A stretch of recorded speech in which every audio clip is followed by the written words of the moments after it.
Chapter 10. Definitely not at the pony.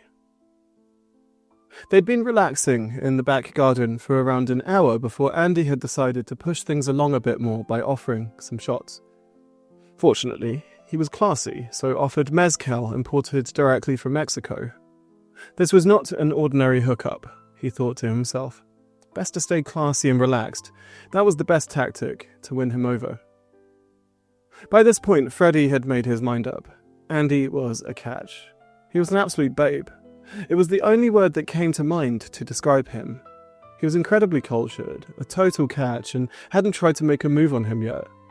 To him, that was the worst thing, being taken back to a guy's apartment only to have to avoid being smothered within seconds upon entering the front door. Andy clearly was interested in him, he just obviously respected him enough not to make some creepy move on him before they'd gotten to know each other properly. This mattered to Freddy, and made a huge difference to how he saw this whole situation unfolding. He took his phone out while he waited and checked social media. Andy was taking a while, so he checked out his profile again, pondering on how he had managed to come across such an intensely gorgeous guy who was clearly very cultured. It was intimidating, that was for sure. But it didn't deter him. Instead, he decided to tease him slowly and nudge him a little. He found a photograph on Andy's photography account which he was fairly certain was of Andy himself, only he was entirely naked, save for a white jockstrap.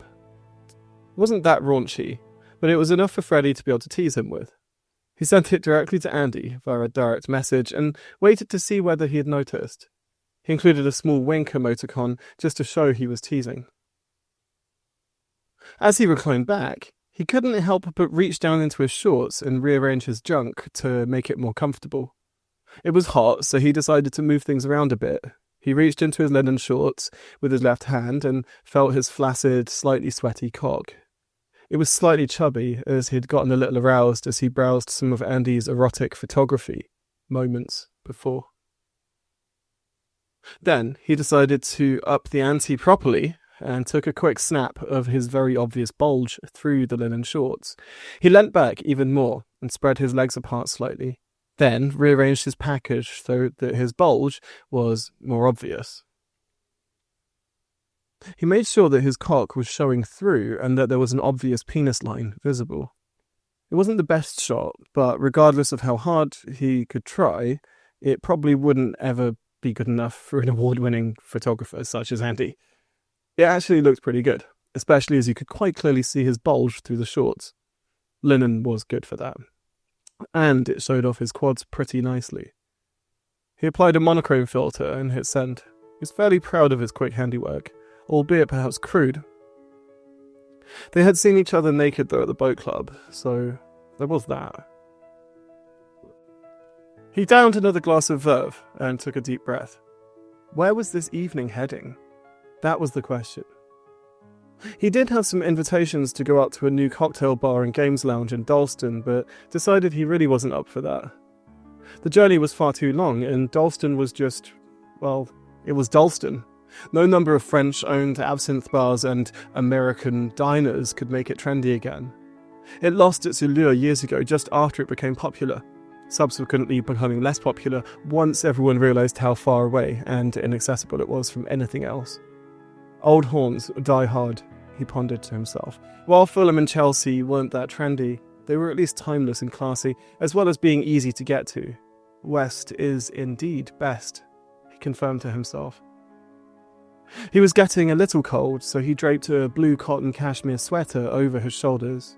It was hanging precariously off of one of the chairs next to him. Before he put it on his shoulders, he smelled it, bringing it close to his face. There was something incredible about the scent it gave off, especially as it had warmed slightly in the sun and clearly been left out overnight. He could smell Andy very clearly when he breathed in through his nose. It was bloody amazing. Slightly sweet with a woody smell, a hint of lavender confirmed it was covered not only in his musk, but also Chanel Bleu, clearly one of his favourite perfumes. Got something on your face? He heard Andy call, surprising him and catching him off guard. Oh fuck, I'm sorry, I was getting cold, I wanted to check whether it was okay to wear. Andy seemed slightly amused at this. Sure, you can wear it. one of my favourites, perfect for a breezy evening. He sheepishly draped it over his shoulders. Freddy then noticed the mezcal bottle. It was richly adorned with mosaic-like patterns with blues and purples popping out and catching his eye.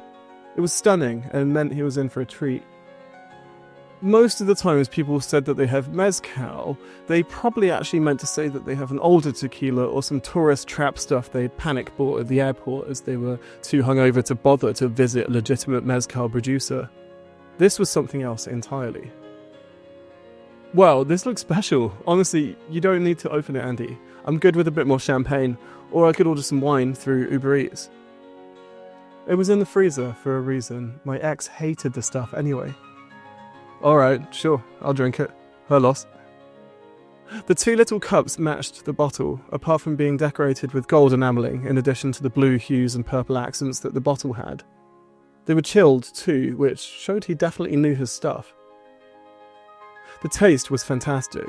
It was almost like drinking a rum or a less complex whiskey. The sweetness too was pleasant and not entirely unwelcome. It complemented it well. This definitely wasn't the typical crap you get at the Pony, he thought. These small details mattered to Freddy, meaning he was fairly certain Andy was a huge catch. He was incredibly cultured and knew how to impress a man, he thought.